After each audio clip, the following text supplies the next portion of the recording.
तो हेलो दोस्तों, आज पॉलिनोमियल का एक्सरसाइज 2.2 करेंगे एनसीईआरटी का। तो लेक्चर 3 शुरू करते हैं। तो पहला क्वेश्चन है हमारा, find the zeros of the following quadratic polynomial and verify the relationship between zeros and coefficient. तो भाई हमें क्वाड्रेटिक पॉलिनोमियल का जीरोस कैसे फाइंड करना है, हमें जो अभी तक बताया गया है वो क्या है, फैक्टराइजेशन।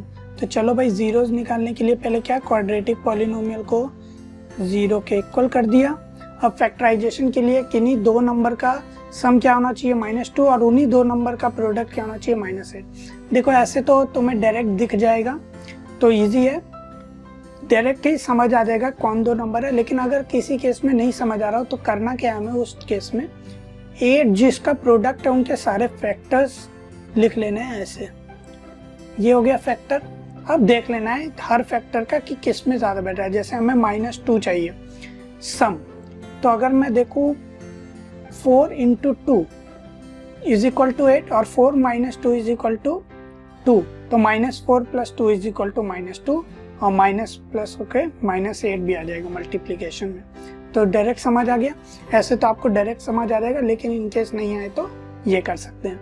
तो चलो अब क्या हो गया, अब इसमें मुझे पता चल गया कि क्या करना है, 4x + 2x = 0। अब फर्स्ट टर्म में से कॉमन ले लो तो -4, इसमें से कॉमन ले लिया 2 तो -4 = 0। अब दोनों टर्म को मल्टीप्लिकेशन में कर दिया, दोनों फैक्टर्स आ गए। अब क्या करना है, अब ये टोटल टर्म जो है वो 0 के इक्वल है, तो इसका मतलब या तो फर्स्ट टर्म 0 के इक्वल होगा या तो सेकंड टर्म, फर्स्ट फैक्टर या सेकंड फैक्टर। तो क्या लिख देंगे, या तो x + 2 = 0 और x - 4 = 0। तो अगर x + 2 = 0 है तो हमारा रूट क्या आ जाएगा -2 और x - 4 = 0 है तो आ गया 4।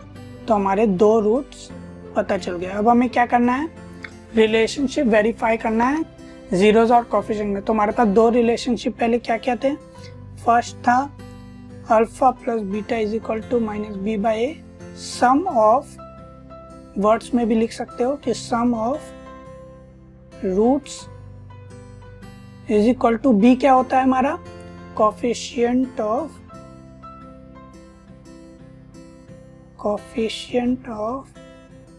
x बाय a क्या है, coefficient of x square.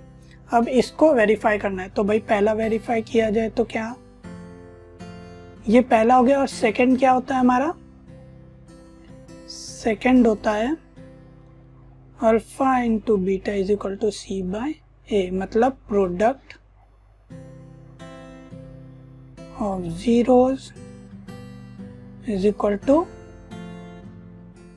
Coefficient c क्या हमारा, कांस्टेंट टर्म, और a क्या हमारा, कोफिशिएंट ऑफ x स्क्वायर। तो अब दोनों समझ आ गया। अब हमें इन दोनों को वेरीफाई करना है इसके हिसाब से। तो भाई तुम लोग अच्छे से लिख लेना, मैं ऐसे ही दिखा देता हूँ। तो भाई सम क्या है हमारा, 4 - 2, तो 4 - 2 = 2 और b/a क्या आ रहा है, तो -b/a आ रहा है हमारा, -2 a क्या है 1, तो ये भी क्या गया 2। दिस = दिस, LHS = RHS करके हेंस वेरीफाइड। ऐसी दूसरा क्या हमारा है AB, तो 4 - 2 = -8 और c/a क्या है -8/1, hence this = this, so verified। इसको वर्ड्स में अच्छे से लिख देना एग्जाम में। और अब ऐसे ही सेकंड क्वेश्चन, तो प्रोडक्ट क्या 4 के इक्वल और सम क्या -4 के इक्वल, तो 2 और 2 लिख सकते हैं। तो सिंपल हो गया। 0 निकालने के लिए पहले क्या करना है, = 0, उसके बाद -2 - 2 + 1 = 0। अब पहले दो टर्म में से कॉमन लिया तो क्या है, 2s कॉमन है, तो 2s - 1 पहले में -1 कॉमन ले लिया तो अब -1, तो इसमें क्या गया 2s - 1 इंटू 2s - 1। अब इसमें क्या है, दोनों रूट्स इक्वल है, इसका मतलब या तो इसको ऐसे बोल सकते हो कि दोनों रूट्स इक्वल हैं या तो एक ही रूट है। तो दोनों रूट्स इक्वल है, और दोनों रूट्स इक्वल हो तो कैसे आता था ग्राफ हमारा, याद हो तो ऐसे, मतलब एक ही पॉइंट पे, मतलब दोनों रूट्स इक्वल हैं क्वाड्रेटिक पॉलिनोमियल के। एक ही रूट है वैसे, लेकिन दोनों रूट्स इक्वल हैं या एक ही रूट है, ऐसा बोल सकते हैं। तो अब इसका रूट क्या आ जाएगा, s is equal to half, half comma half, same roots. तो अल्फा भी क्या हो गया हाफ, बीटा भी हाफ। तो वेरीफाई करने के लिए अल्फा प्लस बीटा वर्ड्स में लिखना तुम लोग, और ऐसे भी लिख देना एग्जाम में। तो sum of roots is equal to -b है, तो सम क्या है हमारा भाई, सम है हाफ प्लस हाफ, और ये क्या है -4/4। Half plus half is equal to 1, this is equal to minus minus plus and 4/4 1। तो LHS is equal to RHS, hence verified. अब दूसरा क्या करना है, हमेशा दोनों करना है, हमेशा याद रखना, एक करके भूल मत जाना, बहुत बार भूल जाते हैं लोग। तो अब दूसरा क्या है हमारा भाई कि product is equal to C/A। तो भाई प्रोडक्ट क्या है इसका, half into half is equal to 1/4, और this is equal to C is equal to 1 और 4, hence verified. LHS is equal to simple. अब थर्ड क्वेश्चन, तो थर्ड क्वेश्चन में भी same, x² - 3 - 7x is equal to 0। उसके बाद क्या करना है, 6 इंटू 7 है 42। भाई अब इसमें एक चीज़ क्या है कि हमेशा ध्यान रखना कि अपने जो हमारा जनरल टर्म जैसे हम लिखते हैं दिस, तो हमेशा याद रखना हमारा b क्या है उसमें x का कोफिशिएंट, तो ऐसे याद होना चाहिए। तो इसीलिए इसको पहले रीअरेंज कर लो ताकि इजी हो। 7x - 3। अब हमारा प्रोडक्ट क्या हो गया -18। उस टाइम क्या दिख रहा था दूसरा, क्योंकि x तो हमारा इस साइड था, तो हमेशा याद रखो रीअरेंज कर लो, क्योंकि b जो हमारा कोफिशिएंट ऑफ x होता है। तो अब इस तरह हो गया। अब क्या हो जाएगा फिर, ये 18 और 7 तो 9 2, सिंपल 9x प्लस 2x - 3। अब इसका भाई जल्दी जल्दी कॉमन ले लो, तो कॉमन क्या आ रहा है, पहले में 3x कॉमन लिया तो 2x - 3, इसमें से 1 कॉमन लिया तो 2x - 3 इक्वल टू 0। तो दो फैक्टर्स आ गए x plus 1, 2x - 3 equal to 0। तो हमारे रूट्स क्या आ जाएंगे भाई, या तो 3x plus 1 is equal to 0, या तो ये 0 एक स्टेप, अब फिर ये भी स्टेप लिख दो, और 2x - 3 आपको सारे स्टेप लिखना है, भले ही मैं एक दो बार भूल भी दूँ, और x इज इक्वल टू -1/3 या फिर 3/2, ये दोनों रूट्स। अब क्या करनी है, वेरिफिकेशन। तो alpha plus beta is equal to -b/a, words में भी लिख देना। तो अल्फा प्लस बीटा क्या है, -3/2, और -b क्या है तो -7/6। इसको किया तो एक साथ कॉमन लिया तो 6, 2 इसके साथ मल्टीप्लाई तो -2, 3 इसके साथ तो 9, दिस इज इक्वल टू 7/6। ये भी क्या आ गया 7/9 - 2 7/6। LHS is equal to RHS, hence verified. दूसरा क्या है हमारे पास, alpha beta is equal to C/A। तो भाई अल्फा बीटा क्या है, दिस ये क्या आ गया हमारे पास -1/3/3/2। C क्या है हमारे पास -3, और A क्या है 6। इसको किया तो 3 आपस में कट गया, -12, this is equal to -12, hence LHS is equal to RHS, hence verified. अब ऐसी क्वेश्चन हमारा क्या है, 8u इज इक्वल टू 0 कर देंगे पहले, सिंपल। अब क्या करेंगे, क्योंकि इसमें कोई कांस्टेंट टर्म तो है नहीं, तो सिंपल हमें इसी में से 2 ही टर्म है तो कॉमन ले लेते हैं, क्योंकि थर्ड तो टर्म है ही नहीं तो कोई ज़रूरत ही नहीं है। तो इन दोनों में से कॉमन ले लेंगे तो क्या है, 4u कॉमन आ गया और u plus 2 is equal to 0। तो पहला टर्म क्या आ गया, या तो u इज इक्वल टू 0 या तो 2 इज इक्वल टू 0, या तो आप इसको ऐसे भी लिख सकते हो 4u इज इक्वल टू 0। उससे कोई फर्क नहीं पड़ता, 4 तो कभी इक्वल के 0 हो नहीं सकता, ये तो कांस्टेंट है, ये तो हमेशा क्योंकि मल्टीपल में है तो निकल जाएगा। 4 यहाँ मल्टीप्लाई में इधर आके डिवाइड हो जाएगा, तो कांस्टेंट टर्म हमेशा नेग्लिफाई हो सकता है। और इसका सेकंड क्वेश्चन में आपको पता चल जाएगा कि आखिर क्या कैसे होता है, अगर कोई मल्टीपल में हो तो उससे क्या फ़र्क पड़ता है, ज़ीरोस पे कोई फ़र्क पड़ता है नहीं पड़ता है। चलो खैर, तो हमारे पास 2 0 हो गए, या तो 0 और एक आ गया हमारे पास u इज इक्वल टू 0 और -2, 2 आ गए हमारे पास, 0 ये दोनों। तो अब हमारे पास 2 zeros आ गए। अब हमें वेरिफिकेशन करनी है, तो alpha plus beta is equal to -b by a। Alpha beta क्या है, 0 और b क्या है हमारे पास, b है 8, तो माइनस, क्योंकि कोफिशिएंट ऑफ क्या, u हो, x हो, s हो, कोई भी हो, कोई भी वेरिएबल हो, तो जो पावर जिसका 1 हो, एक्सपोनेंट 1 हो, उसका वेरिएबल होता है, उसका कोफिशिएंट होता है b। और जिसका स्क्वायर हो, जिसका पावर 2 हो, उसका कोफिशिएंट होता है a। तो b बाई a हो गया 4, ये हो गया -2 और ये हो गया -2। LHS is equal to RHS, hence verified. Alpha beta is equal to, अब देख लो, alpha into beta is equal to क्या होना चाहिए, c बाई a। तो अल्फा बीटा क्या है भाई, तो अल्फा बीटा वही है -2 इंटू 0, और c क्या है हमारे पास, c है ही नहीं, तो c कुछ नहीं है, इसका मतलब क्या है, +0, 0 बाई 4। तो -2 इंटू 0 इज इक्वल टू 0 और 0 is equal to 0, LHS is equal to RHS, hence verified. अब लास्ट क्वेश्चन है शायद, ये देख लेते हैं, इसके बाद कुछ है नहीं, तो दोबारा वही करेंगे, इज इक्वल टू 0। अब कांस्टेंट टर्म है डायरेक्ट, तो t², इसके 2 तरीका है करने का, दोनों तरीके से देख लेते हैं, आप कोई भी एक तरीका कर लो। तो हमें पता है कि a² minus b² is equal to a plus B into a minus B होता है।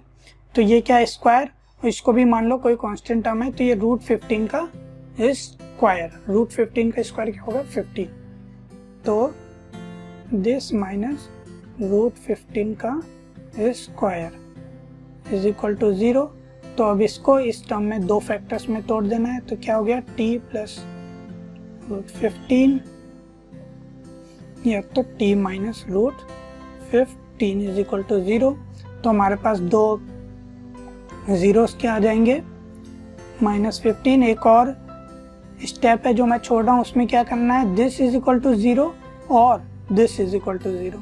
तो ये आ गया हमारे पास 15। 2 आ गए हमारे पास रूट्स, अब इनका वेरिफिकेशन कर देना।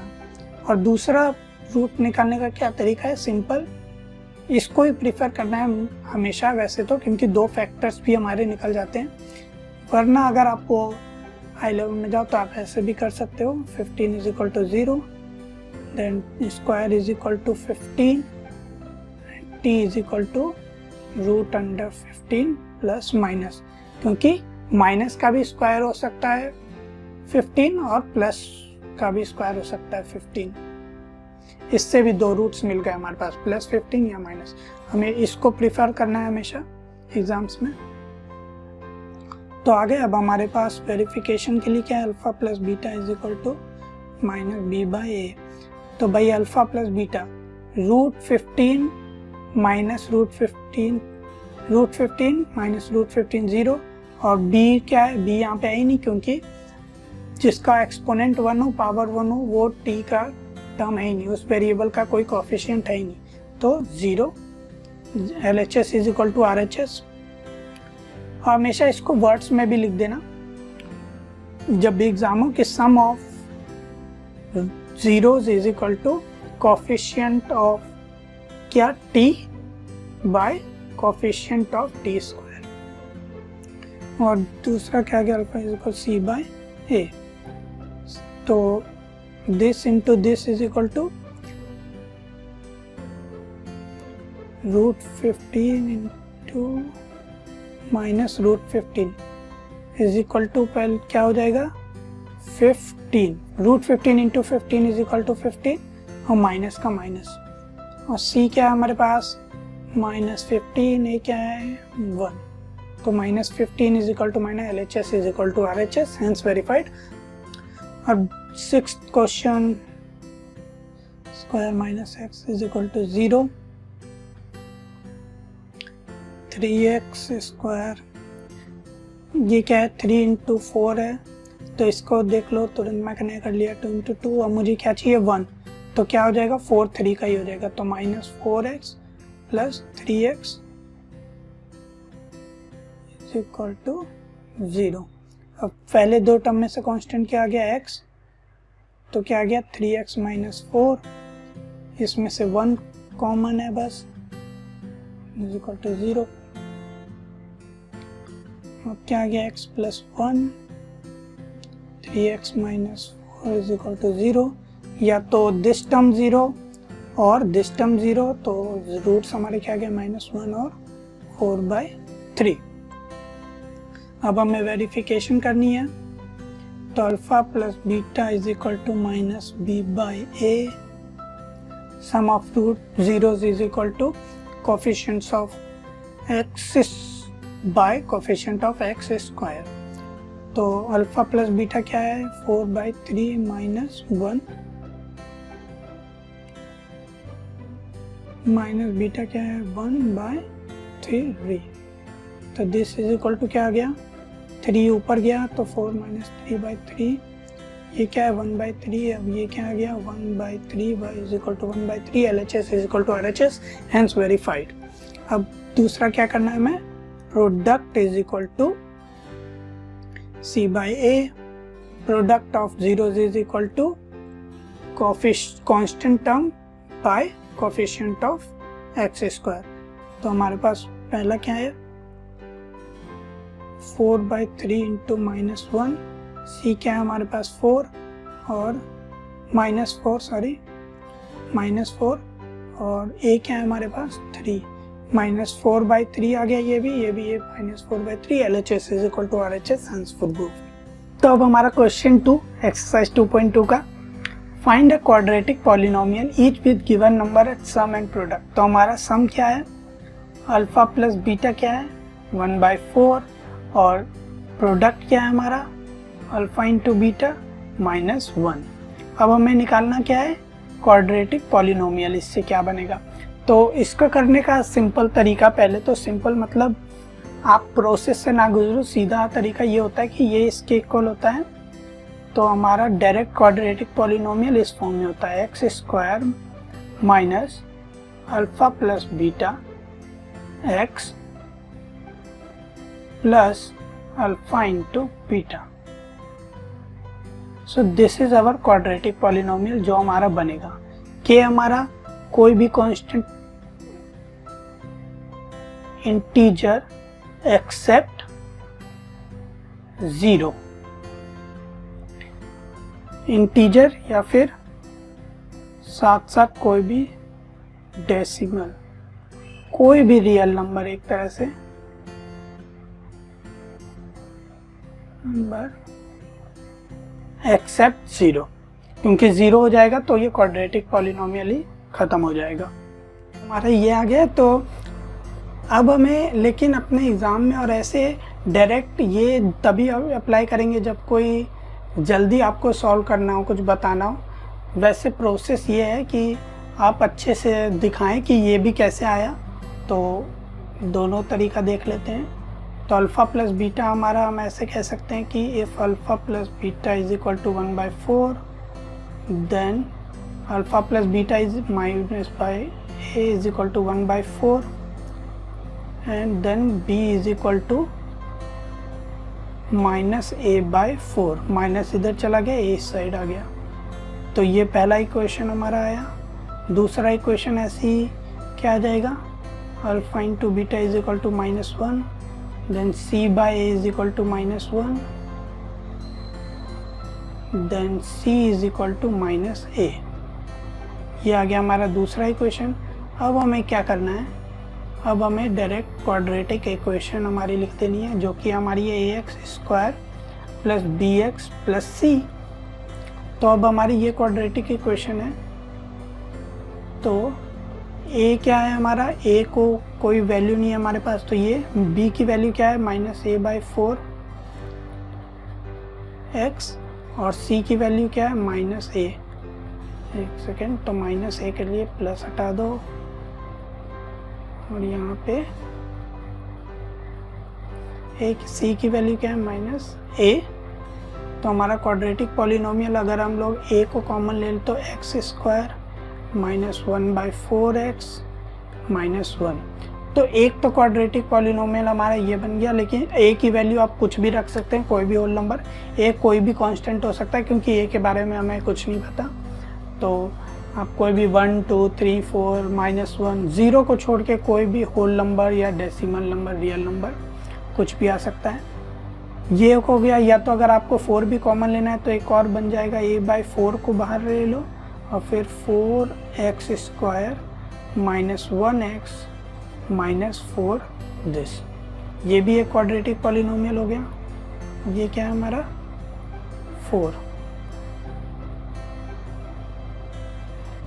4x², ये हमारा a। तो a की वैल्यू अगर आप 4 रख दोगे तो ये 4/4 1, दोबारा ये क्वाड्रेटिक पॉलिनोमियल। तो ऐसे बहुत सारे क्वाड्रेटिक पॉलिनोमियल हो सकते हैं, और मेनली ये फॉर्म ये हो गया कि k कॉमन बाहर, कांस्टेंट कोई भी मल्टीप्लिकेशन में आ रहा है, और this is equal to x², this sum, ये देखो सम -1/4a, ये रहा सम, और ये मल्टीप्लिकेशन -1 जो था। तो ये फॉर्म हो गया। तो अब क्यों के कोई भी कांस्टेंट अगर मल्टीप्लाई हो रहा है, तो आप देख सकते हो जब 0 पे अगर ये जीरोज हम लोग कैलकुलेट करेंगे तो दिस इज इक्वल टू 0 हो जाएगा।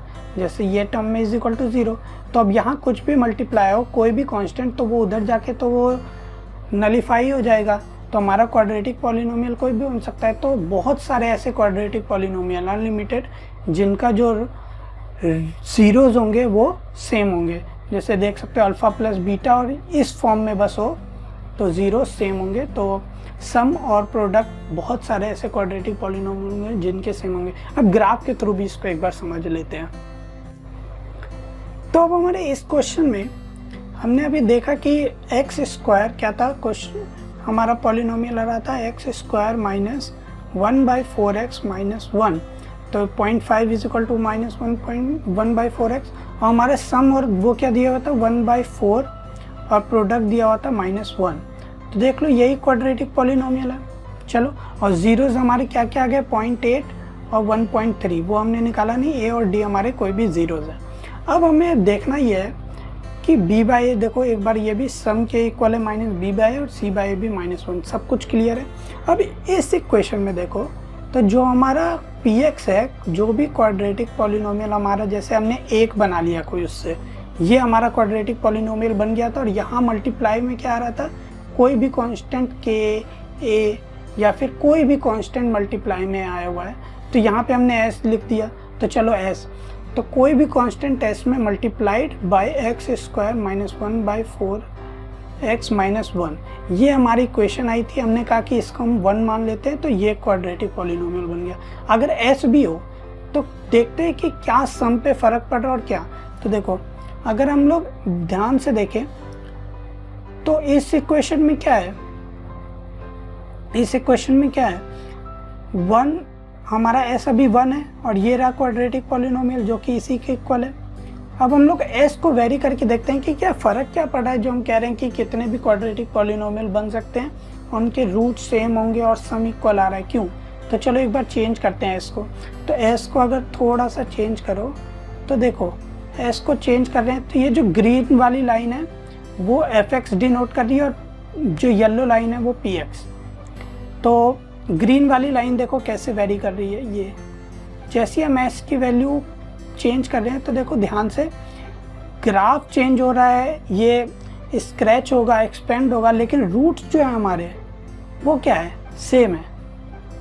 ग्राफ चेंज हो रहा है, क्वाड्रेटिक पॉलिनोमियल ग्राफ चेंज हो रहा है, मतलब क्या, क्वाड्रेटिक पॉलिनोमियल चेंज हो रहा है, लेकिन जो हमारे जीरोज हैं ए और डी की जो वैल्यू है वो चेंज नहीं हो रही है। जब जीरोस की वैल्यू चेंज नहीं हो रही है तो उसका सम और प्रोडक्ट की वैल्यू भी चेंज नहीं होगी, ये कुछ भी चेंज नहीं होगा। क्वाड्रेटिक पॉलिनोमियल और बस चेंज होगा। देखो क्या कुछ भी हो तो ये देखो कैसे फर्क पड़ रहा है। तो इसीलिए हम कहते हैं कि s से मल्टीप्लाइड और कुछ भी, ये क्वाड्रेटिक पॉलिनोमियल इनटू s, तो s की वैल्यू कुछ भी हो, जीरोस तो हमारे चेंज हो नहीं रहे हैं और ना हमारे फिर उस जीरोस के सम और प्रोडक्ट चेंज होंगे।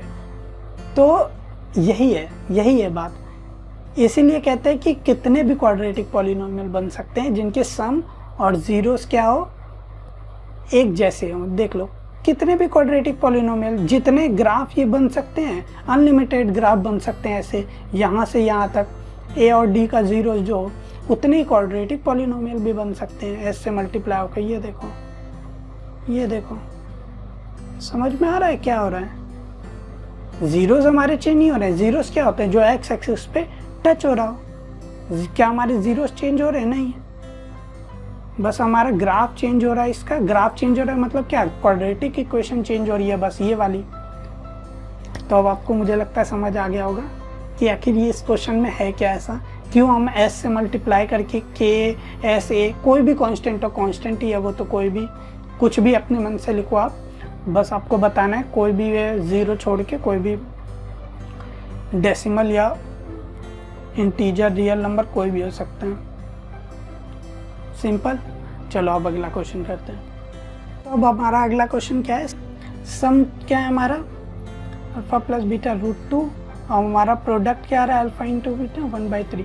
तो अब कैसे करना है, आपको पूरा प्रोसेस समझ आ गया होगा। दूसरा क्वेश्चन में पहले क्या करना है, B this is equal to क्या हो जाएगा, b by A minus B by, फिर ये c बाई ए, फिर उसको ए स्क्वायर करके क्वाड्रेटिक इक्वेशन बना के और फिर कॉमन लेके वो दिखा देना है। तो लेकिन मैंने ये भी बताया था कि ये इसके इक्वल किसके होता है, कोई भी कांस्टेंट k या फिर s कर लो और into x square minus alpha plus beta सम x plus alpha into beta, ये होगा हमारा क्वाड्रेटिक इक्वेशन।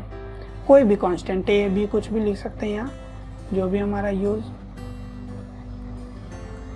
ठीक है, ये होगा। तो बस अब मैं पूरा प्रोसेस नहीं, बस आंसर बता देता हूँ आपको, लेकिन पूरा हमेशा याद रखना है। पहले दिस इक्वल, फिर b की वैल्यू निकाली और पूरे प्रोसेस से। और जहाँ ऐसा कुछ नहीं दिया हो, ज़्यादा नंबर का क्वेश्चन नहीं हो, टाइम लिमिट नहीं हो, बस आपको न्यूमेरिकल MCQ करना हो तो डायरेक्ट ही ऐसे, तो डायरेक्ट ऐसे देखे तो कोई भी s इंटू एक्स स्क्वायर, सम क्या है हमारा रूट 2x प्लस 1/3, ये आ गया हमारा क्वाड्रेटिक पॉलिनोमियल। s की वैल्यू 1 रख देंगे तो हमारा ये वाला क्वाड्रेटिक पॉलिनोमियल आ गया दिस, ये हो गया हमारा क्वाड्रेटिक पॉलिनोमियल। सिंपल। अगर और कुछ करना है तो 3 को कॉमन ले लो और उसके बाद यहाँ से 3 का वैल्यू, s की वैल्यू 3 रख दो तो वो दोनों हट जाएंगे और 3 मल्टीप्लाई हो जाएगा। आपकी मर्जी है, कैसे भी दिखाओ। तो ये हो गया सिंपल। अब ऐसे ही अगला क्वेश्चन। अब थर्ड पार्ट क्या है इसका, अल्फा प्लस बीटा क्या है हमारा 0 और a इंटू बी क्या है हमारा रूट 5। तो अब इक्वेशन क्या होता है, s या फिर x into x square minus alpha plus beta x plus alpha into beta. तो अब हमारा s क्या है हमारे पास, s की वैल्यू 1 रख देंगे पहली अब, और ये क्या आ गया हमारा x square minus alpha beta क्या है हमारा 0x प्लस ये क्या है रूट 5। तो हमारी इक्वेशन क्या बन गई, X square plus root 5, quadratic polynomial बन गया। सिंपल। तो अब फोर्थ पार्ट देखते हैं। तो अल्फा प्लस बीटा क्या है हमारा 1, अल्फा इंटू बीटा क्या है 1। तो हमारी इक्वेशन क्या हो जाएगी direct, x square minus alpha plus beta x plus alpha beta, अब कुछ भी मल्टीप्लाइड बाय के। अब यहाँ पे आ गया हमारा k की वैल्यू 1 रख दी और फिर x square minus alpha beta क्या हो गया हमारा 1, और ये क्या हो गया 1। तो ये आ गया हमारी क्वाड्रेटिक पॉलिनोमियल। ऐसी अब अगला देखो, सिंपल, कितना सिंपल है यार, कितनी जल्दी हो जा रहा है। तो बस अब इसमें भी क्या alpha plus beta is equal to -1/4, इसमें क्या अल्फ़ा इंटू बीटा 1/4। अब हमारा s into x square minus alpha plus beta x plus alpha beta. अब कोई MCQ दिया हो, अगर ऐसे ही दो सम और या तो दो ज़ीरोज़ दिए हो या तो सम और प्रोडक्ट दिया और 4 ऑप्शन दिए हो, आपको कहा जाए कि कौन सा है, तो हमेशा याद रखना अगर मल्टीपल चारों ऑप्शन सही हो सकते हैं तो देख लेना कि जैसे ये फॉर्म तो हमारा बन जाएगा कि एक्स स्क्वायर माइनस 1/4, तो ये प्लस हो गया क्योंकि माइनस है तो माइनस माइनस प्लस इंटू 1/4, तो ये तो बन गया हमारा।